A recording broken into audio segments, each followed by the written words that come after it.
سلامتی ہے ان آنکھوں پہ جو ہدایت پہ نظریں جمائے بیٹھی ہیں، ان کانوں پہ جو ذکر خیر کے منتظر رہتے ہیں، اور ان قدموں پہ جو ہدایت کی راہ پہ گامزن ہے۔ السلام علیکم ورحمۃ اللہ وبرکاتہ۔ تمام تعریفیں خدائے بزرگ و بہتر کے لیے جو وحدہ لا شریک ہے، نہ کوئی ثانی ہے نہ کوئی ہمسر ہے۔ درود لامحدود محبوب رب الودود، راحت العاشقین مراد المشتاقین حضرت محمد مصطفیٰ، آپ کی آل پاک، آپ کے جانثار انصار اور اصحاب رضوان۔ آپ دیکھ رہے ہیں الف لام میم، میں آپ کا میزبان محمد اویس ربانی تہ دل کے ساتھ آپ کو کہتا ہوں خوش آمدید۔ یہ چائے کا کپ ہے اور اس کی ایک تاریخ ہے۔ برصغیر پاک و ہند میں بشمول کشمیر اور چین کے اسے بہت ہی شوق کے ساتھ پیا جاتا ہے۔ یہ بہت ہی معروف مشروب ہے، مگر حکومتی اراکین آج کل بڑے سنجیدہ ہیں بچت کو لے کر، اور چونکہ غربت کے دن سر پر پڑے ہوئے ہیں، لہٰذا خواہش یہ ہے کہ بچت کی جائے انتہا کی حد تک۔ لہٰذا کل ایک مشورہ بھی دیا گیا احسن اقبال صاحب کی جانب سے کہ چائے کا کم سے کم استعمال کیا جائے، ممکن ہو سکے تو چائے نہ پی جائے۔ اس سے کیا ہوگا؟ اس سے ہمارا بڑا سارا بجٹ جو ہے وہ بچ جائے گا، اور وہ جو لون پہ ہم چائے لے کر آتے ہیں اس سے ہم باز رہیں گے۔ اس سے ملک کی معیشت بھی مستحکم ہو سکتی ہے۔ سوال یہ ہے کہ اگر اس چائے کی پیالی سے ملک کی معیشت مستحکم ہو سکتی ہے تو پھر ہمیں چھوڑنے میں آر کیا ہے؟ ایک پل کے لیے اگر تصور کریں ہماری زندگی سے اگر چائے نکل جائے، خاص طور سے پاکستانی معاشرے سے، تو پھر بچے گا کیا؟ کہتے ہیں کہ کسی کے رشتہ آنا ہو یا لے کے جانا ہو تو کہتے ہیں آج ممی نے آپ کو چائے پہ بلایا ہے۔ اگر چائے پہ نہیں بلائیں گی تو کیا کہیں گے؟ شاید ممی نے آپ کو آج پانی پینے کے لیے بلایا ہے۔ یا پھر اگر پولیس والے ہم سے عذرا تکلف یہ کہیں کہ ہم نے آپ کی اتنی خدمت کی ہے، کچھ چائے پانی، تو رہ جائے گا فقط ہم نے آپ کی خدمت کی ہے، پانی پلا دیں۔ اور اس سے بھی اچھا بچت کا فارمولہ کیا ہو سکتا ہے کہ ہمارے یہاں اٹھنا بیٹھنا چائے کے اوپر ہوتا ہے۔ بعض اوقات تو ہم کہتے ہیں جی آج چائے پر آ جاؤ، شام کی چائے آپ کے ساتھ ہوگی۔ لہٰذا صرف اگر چائے کو ہٹا دیں گے تو بچے گا یہ کہ آج شام آپ کے ساتھ، اور کچھ بھی نہیں، بلا تکلف۔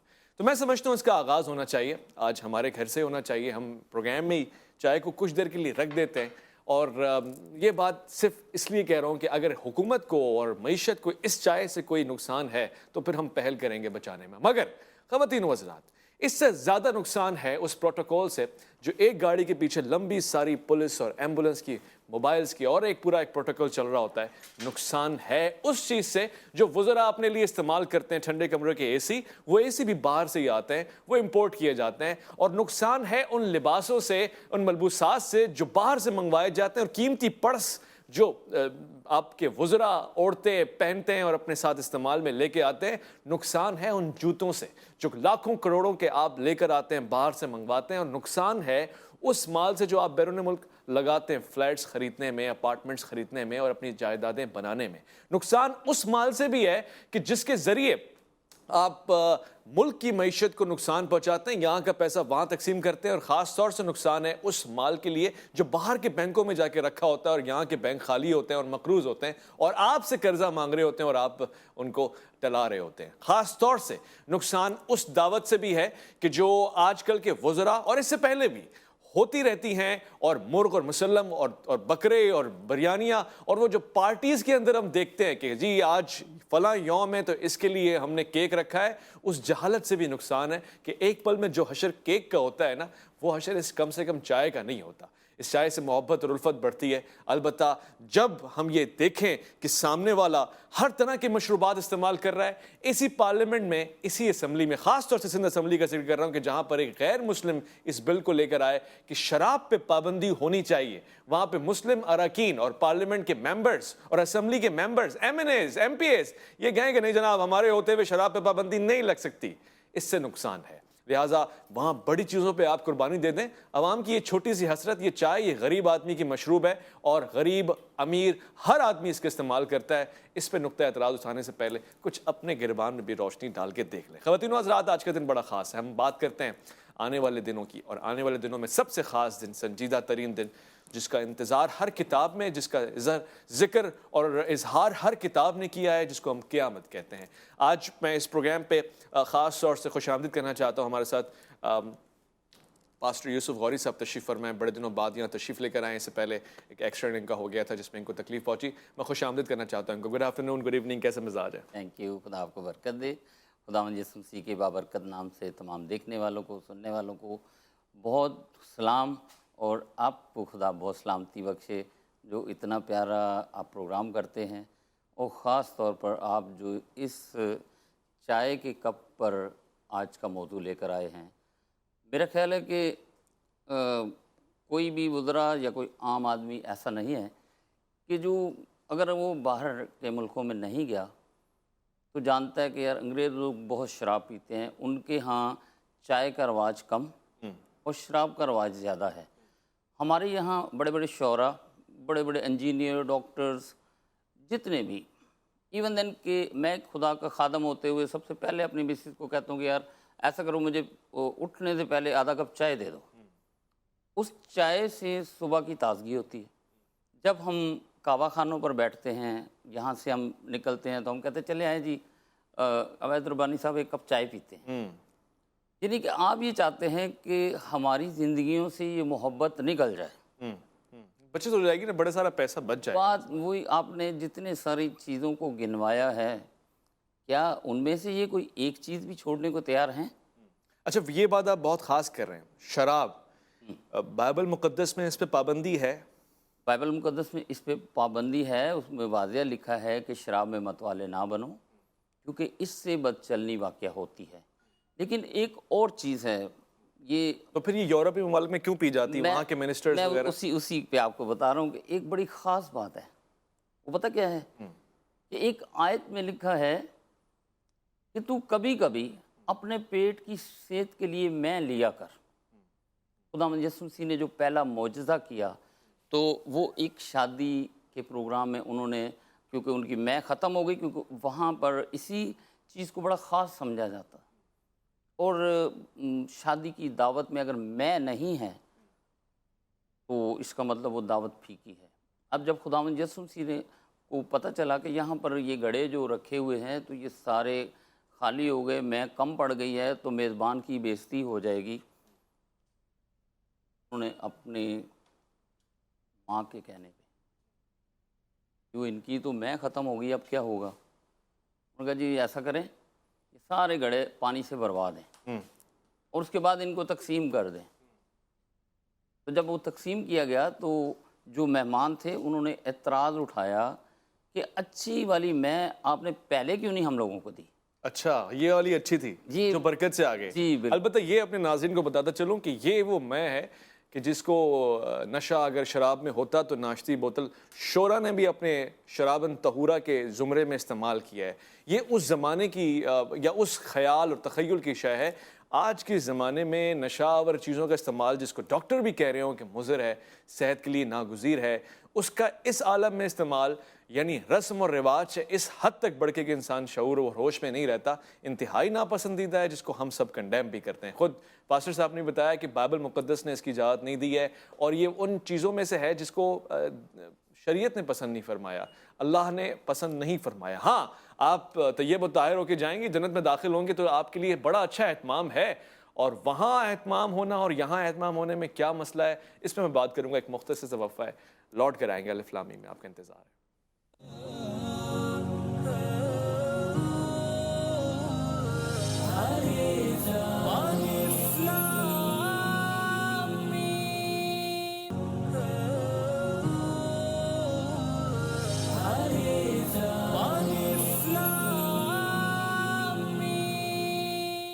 خواتین و حضرات، خوش آمدید۔ یقیناً آپ اس پروگرام کو انتہائی توجہ کے ساتھ دیکھ رہے ہوں گے اور اس کا ذکر بھی کرتے ہوں گے۔ اس کے بعد میں نے وینسڈے کے دن یعنی آج خاص جو ترتیب دی ہے اس میں مختلف ادیان کے لوگ تشریف فرما ہوتے ہیں، اور ان سے میں وہ سوالات پوچھتا ہوں جو سب کے سب ذہنوں میں رہتے ہیں۔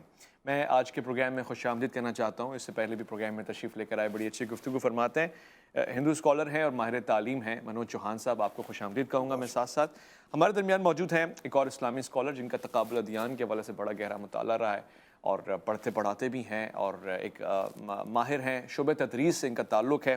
مجھے خوشی ہے ان کو اپنے ساتھ بٹھاتے ہوئے، پروفیسر محمد راحیل اعجاز صاحب، السلام علیکم۔ وعلیکم السلام۔ تو سب سے پہلے میں راحیل اعجاز صاحب آپ سے اس بات کا آغاز کروں، آپ کے آنے سے پہلے ابھی یہاں بات چل رہی تھی، ہم چونکہ جائیں گے قیامت کی طرف، آخر نشانیوں کی طرف، مگر ایک سوال ہے جو ہمیں طے کرنا ہے۔ یہ جتنے بھی مذاہب ہیں آج کے دور میں اور اس سے قبل ان کی ہسٹری ہے، ان سب میں کچھ باتیں تو ایسی ہیں جو مشترکات ہیں، جن کو سب نے منع کیا ہے. مثال کے طور پہ ہم بات کر رہے تھے کہ جی یہ شراب، تو دیگر ادیان نے بھی اس کو منع کیا ہے یا صرف اسلام ہے جو اس کے اوپر پابندی لگاتا ہے؟ اعوذ باللہ من الشیطان الرجیم، بسم اللہ الرحمن الرحیم. لا اقسم بیوم القیامہ ولا اقسم بالنفس اللوامہ، صدق اللہ العظیم. اللہم صلی وسلم وبارک علی سیدنا و مولانا محمد النبی الامی الحبیب العالی القدر العظیم الجاہ وعلی آلہ وصحبہ وبارک وسلم. میں بہت ممنون ہوں جی ٹی وی کے توسط سے آپ نے اویس ربانی صاحب مجھے الف لام میم پروگرام میں مدعو کیا. بہت شکر گزار، بہت ممنون ہوں. اور آپ نے جس سوال کی بابت پوچھا، حقیقت یہ ہے کہ ادیان کی پرکھ کے تعلق سے جب ہم مطالعہ کرتے ہیں تو دو ادیان کی تقسیم واضح طور پہ ہمارے سامنے آتی ہیں، ایک الہامی ادیان اور ایک غیر الہامی ادیان.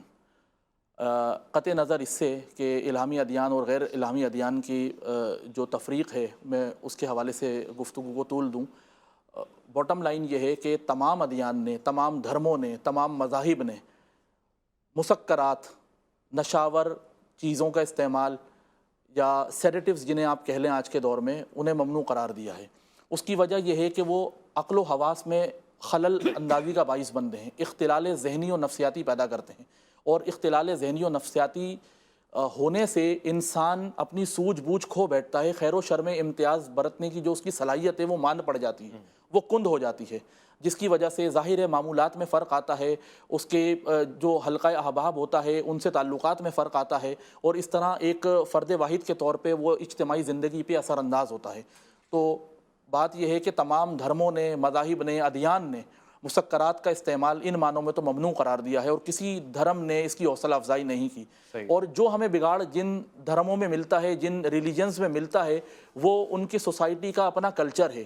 اس کا اصل تعلیمات سے جو جینون ٹیکسٹ ہیں ان کی مذہبی کتابیات کے، اس کے اندر اس کا قطعاً کہیں کوئی ذکر نہیں ہے، نہ اس کو مباح قرار دیا، نہ حلال جانا، نہ اس کی اجازت دی گئی. ٹھیک ہے، میں چوہان صاحب آپ سے ایک سوال پوچھنا چاہتا ہوں.